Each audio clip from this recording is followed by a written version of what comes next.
This is Rick Rule for Rule Investment Media, the sponsors of the Natural Resources Investment Symposium, held this year, July 7 through 11, in Boca, Raton, Florida, or in the comfort and convenience of your own home via live stream. Whether you attend in person or via live stream, we will give you more programming, 50 or 60 hours, than you can possibly absorb in the 4 days of the conference. To that end, the conference will be taped. You will be able to replay the tape and relearn or learn for the first time the information that you may have missed during the conference. Also, we will interview every public company exhibitor and every speaker before the conference so that you can learn more about the exhibitors before you attend the conference and allocate your time and capital at the conference more efficiently. I urge you, by the way, to study and seek out the exhibitors that you are particularly interested in. It makes a much more efficient use of your time. Today's interview will be a friend now of some considerable time, Dr. Andrew Tunks from Meteoric Resources. Note that I am a shareholder of Meteoric, as I am a shareholder of every other public company exhibitor at our conference. Exhibitors at our conference are vetted, meaning that they have to be owned in my account. No guarantee because I own a stock that it goes up, but there is a guarantee, unlike any other investment conference in the world, that every single exhibitor has been vetted. Andrew, thank you for your efforts on behalf of mining investors. Thank you, too, for your ongoing support of the Natural Resources Investment Symposium. Rick, it's great to be back. It's great to talk to you again. You were a hit at last year's conference, and I'm sure that people will enjoy your appearance this year. Tell me something, first of all, about your background and the background of some of your key employees. In other words, establish the credibility for my attendees. Sure. Well, Rick, I'm a recent convert to the rare earth space, having spent probably 30 years as a geologist in the gold space. So I have a PhD in geology and gold mineralization. And gee, I wish I'd have converted to rare earths a bit quicker, but you don't know what you don't know.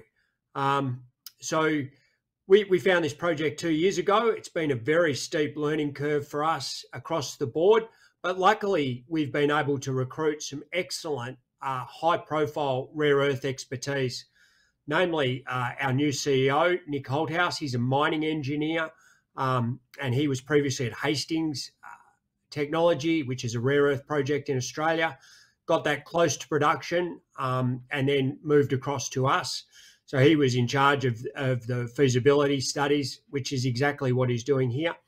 The other really important recent acquisition that we've made onto the board is Mr. Peter Gundy, who was the founding chairman of Neo Performance Materials, perhaps the only downstream processor that still has operations in the West, has operations in China as well. But Peter has forgotten more about rare earths than I'll probably ever know. So he's been an enormous source of inspiration and education for me. The other key member of the team that's worth mentioning, and he came to the conference with me last year, and I'm sure he'll be coming again, is Dr. Marcelo Carvalho. Marcelo is, like myself, a PhD geologist, but really he has transformed himself away from day-to-day geology and into running the company in Brazil and managing our ultra important relationships with the government around permitting, the environment, the community, and also investment. So he's really transformed himself into a bit of a multimedia star in Brazil. He's quite often on TV now, and I'm sure those of you who came to the conference last year will remember him. Andrew, let's talk something about the rare earths market and rare earths investment opportunities. This is a sector that a lot of investors don't know about. It seems to come in favor and out of favor on about a 10-year basis. Recently, I think it has attracted investor interest because of the increasing geopolitical and supply line tensions between China and the West. But if you could give us a brief overview of the rare earths market, I realize that it's really a year-long topic, and to ask you to do it in 2 minutes is a problem, but have at it. I'll do my best. Look, rare earths are critical for the electrification of the world. They provide the very, very strong magnets that go into high performance electric motors. Rare earth magnets are around 100 times stronger than iron magnets. So for the same magnetic power, they weigh 1/100th. So they're much smaller, much more efficient. And importantly, they last at much higher temperatures. Like many other manufacturing areas, though, the Western world has given up its technology, given up its processing, and moved it all offshore. And the majority of the rare earths now are produced out of China. So about 70% of the world's production comes from China. But even more crucially, around 99 or 98% of all magnets are made in China. And this is simply untenable, particularly with tensions in the South China Sea between the US, Taiwan, Japan, and everyone else, really. And the Western world needs to wake up, because China and this is not made up, but China have a policy that by 2025, no more magnets. If you want to buy a magnet from China, you'll have to buy the motor, the engine, the car. And we've seen how new car manufacturers have come to dominate certain markets. I know Europe are particularly concerned about subsidized vehicles being dumped in an uncompetitive nature. So there's all these new Chinese EV manufacturers, and they're using their fully integrated supply line through lithium, through rare earths, through steel to undercut Western EVs. The other really amazing thing where we've dropped the ball in the West on this is rare earths are crucial to the defense industry. Every jet fighter, every submarine, every tank, every guided missile has an amount of rare earth in it that is crucial for its operation. And to give that away to China, it is insanity, and we need to get that back. Tell us something now about your own rare earths deposit. I've described it as a tier 1 deposit, which is to say a deposit that's potentially disruptive, that has high net present value, particularly relative to your market cap.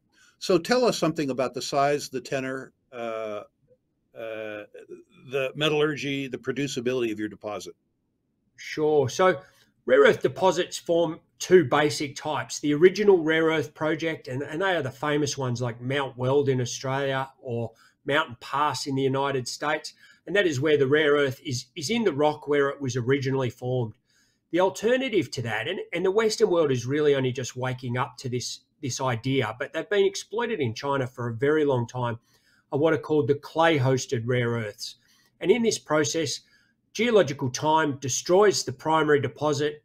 It releases the rare earths out, and the rare earths reside now in the weathered rock, in the clay. And that makes them metallurgically far more recoverable at a much lower capital cost and a significantly lower operating cost. We have, through our partners in Brazil, and I don't wish to say we discovered this project, because they had clearly already discovered it. What we discovered was the opportunity and provided exploration expertise to grow this deposit. It's an amazing project just in the state of Minas Gerais of Brazil, about 3 hours north of Sao Paulo. So not in the jungle, not in any dangerous place. In fact, it sits inside an extinct volcano. And as far as I can tell at this stage, virtually the whole floor of the volcano is well mineralized with clay-hosted mineralization. We're talking potentially 10 billion tons. It would be a rough estimate of total ore, and hundreds of millions of tons of rare earth metals. So this is absolutely a tier 1 project. We have explored less than 15% of the ground of which we hold, and we're already above 500,000 tons of ore. We feel that we'll hold billions of tons ourselves eventually. Importantly, some of the rare earth clay deposits, and particularly the ones in Australia, unfortunately, do not leach very well in this cheap method that makes the clay-hosted deposits special. So the key to the clay-hosted deposits is you simply wash the rare earth off the clay using a solution of ammonium sulfate. And the Australian ones, typically, that just doesn't work. But here in Brazil, where our project is, our project in particular has some of the highest recoveries of this type in the world. So your reference to tier one represents three things for us: enormous size, so a multi-generational project, very high grades of its type, in fact, the highest grades of its type in the world, coupled with the best recoveries. They are the three key elements that you have to achieve to really be a tier one deposit. So we are very privileged to have custodianship of this amazing project. Rule Classroom veterans will remember our sobriquet, tons cost, grade pays. In this circumstance, we're talking about that sort of triumvirate, which is to say a lot of tons, but tons with high grade and decent or hopefully good recoveries. Tell us something about the future of this deposit. Tell us what you're trying to do. Tell us what unanswered questions that you're asking. Will the deposit get bigger? Will the deposit get richer? Will you do a preliminary economic assessment, a pre-feasibility study, a feasibility study? What are the catalysts in the next 12 to 18 months that our investors will have to look forward to? Sure. So the catalysts that are coming up for us are simply 6 resource updates over the next couple of months. So we're approaching the resource updates within each mining license. So these are 6 separate mining licenses that we're looking at individually, but the 3 first ones are coming right now. In fact, we published the first one yesterday on the ASX, which was about 150% increase in total global metal on that license than what we had previously. That was because the previous exploration had been very, very shallow, and we now know the clays are much deeper. And on the back of those, the next 3 resource updates, we'll be producing a scoping study. So the first phase of a feasibility study, and that will give us NPV, IRR, total costs. It will show that we are not just in the lowest quartile of costs, but potentially the lowest cost that is outside of China. And in terms of growth, there's no doubt that this project will grow. We started our deal with 30 licenses. That has subsequently grown to over 70. We're still looking at further acquisitions and talking to several people. Yet we've still only drilled 15% of the total ground holding that we have. So at the rate of 5 million tonnes per annum, which is our initial planned production amount, we're already at 100 years of mine life. The goal, I know, it's outrageous, but what in effect that means is that we will produce faster. But at the same time, I believe that we'll grow it.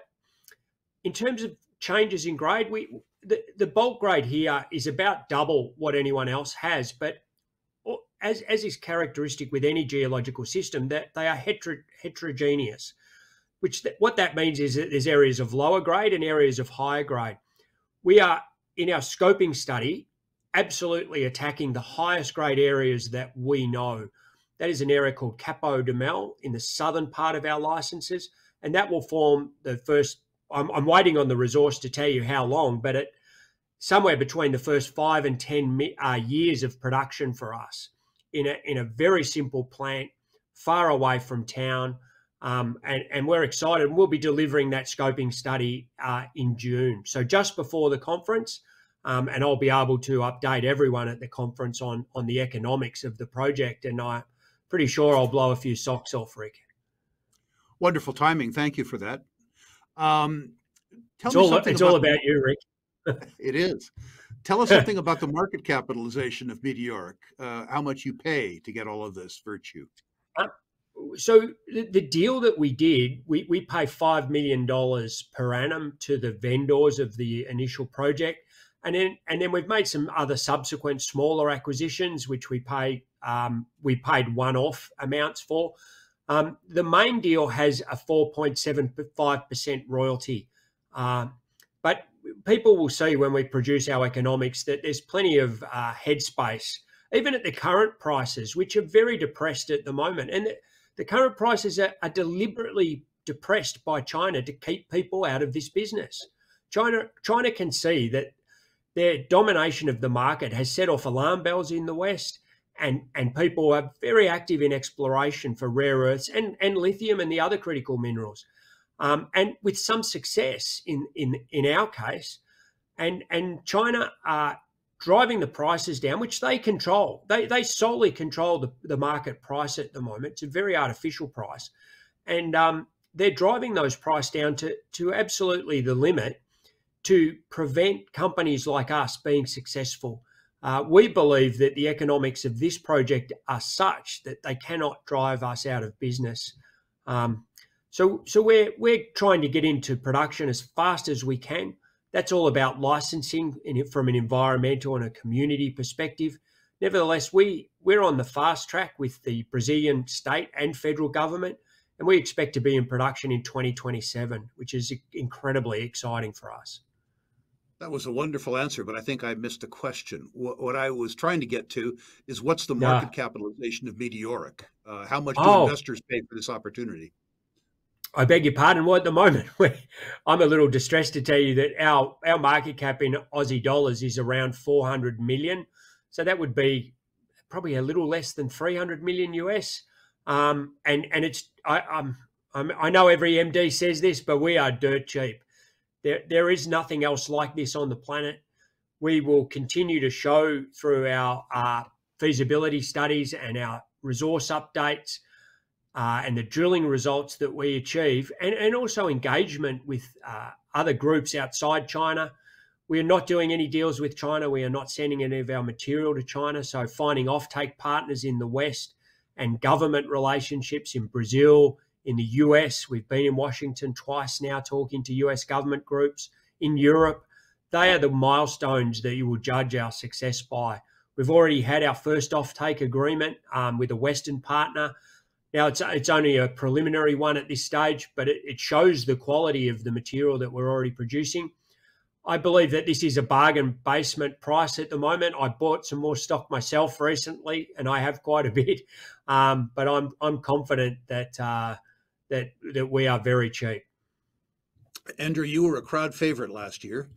To the extent that people want to learn more about Meteoric, who do they contact and how do they reach this person?